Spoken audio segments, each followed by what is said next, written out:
নিশাৰ মহানগৰীত উদণ্ড যুৱকৰ উদ্ভণ্ডালি জয়নগৰত ভাঙি লণ্ডভণ্ড কৰিলে এখন ৰেষ্টুৰেণ্ট। আমাৰ হাতত আহি পৰিছে দৃশ্য।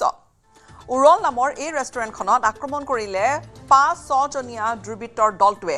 ৰেষ্টুৰেণ্টখনৰ মেনেজাৰ চাংকি আহমেদকো আক্ৰমণ কৰে। ৰেষ্টুৰেণ্টখনৰ মেনেজাৰক লোৰ চকী ইটাৰে প্ৰহাৰৰ অভিযোগ। দুৰ্বৃত্তৰ দলটোৱে ভাঙিলে মেনেজাৰজনৰ বাইক ভাঙিছে আৰু লগতে দুৰ্বৃত্তৰ দলটো ড্ৰাগছ আসক্ত বুলি সন্দেহ কৰা হৈছে।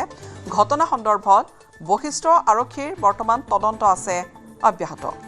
এই ঘটনাটোক লৈ ব্যাপক প্ৰতিক্ৰিয়াৰ সৃষ্টি হৈছে। মেনেজাৰক আক্ৰমণ কৰাই নহয়, মেনেজাৰৰ বাইকখনো ভাঙিছে। নিশাৰ মহানগৰীত আন এক উদণ্ড যুৱকৰ উদ্ভণ্ডালিৰ ঘটনা, জয়ানগৰৰ ঘটনা। জয়ানগৰত ভাঙি লণ্ডভণ্ড কৰিলে ৰেষ্টুৰেণ্ট এখন। উৰল নামৰ এইখন ৰেষ্টুৰেণ্টত প্ৰায় ৫-৬ জনীয়া দুৰ্বৃত্তৰ দলটোৱে আক্ৰমণ চলায়। ৰেষ্টুৰেণ্টখনৰ মেনেজাৰ চাংকি আহমেদকো আক্ৰমণ কৰে। ৰেষ্টুৰেণ্টখনৰ মেনেজাৰক লোৰ চকী ইটাৰে প্ৰহাৰ কৰে।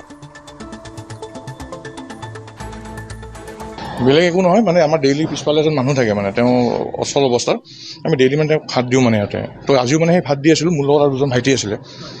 তো ইফালৰ পৰা দুজন ল'ৰা আহিলে, মানে দুজন মানে গাড়ী এখন আহিছে, আপোনাৰ গ্লষ্টাৰ আছিল, ব্লেক কালাৰৰ MG গ্লষ্টাৰ। তো তেওঁলোকে কমেও 6-7জন ল'ৰা আছিলে। তো তেওঁলোকে মানে গাড়ীৰ পৰা নুমি আহি, ল'ৰাজন মই চিনিও পাওঁ, তো মানে সি নুমি আহি পেলাই নৰ্মেলি হাঁহি ফূৰ্তি কথা চলি থাকোঁতে সি মানে ধাক্কা ধাক্কি আৰম্ভ হ'ল। 6-7জন একেলগে মানে মোৰ ওপৰত এটেক কৰি দিলে। মানে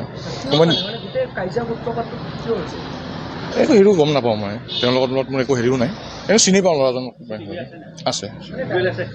ভিজুৱেল পুলিচৰ হাতত দি দিছোঁ ডাইৰেক্টলি।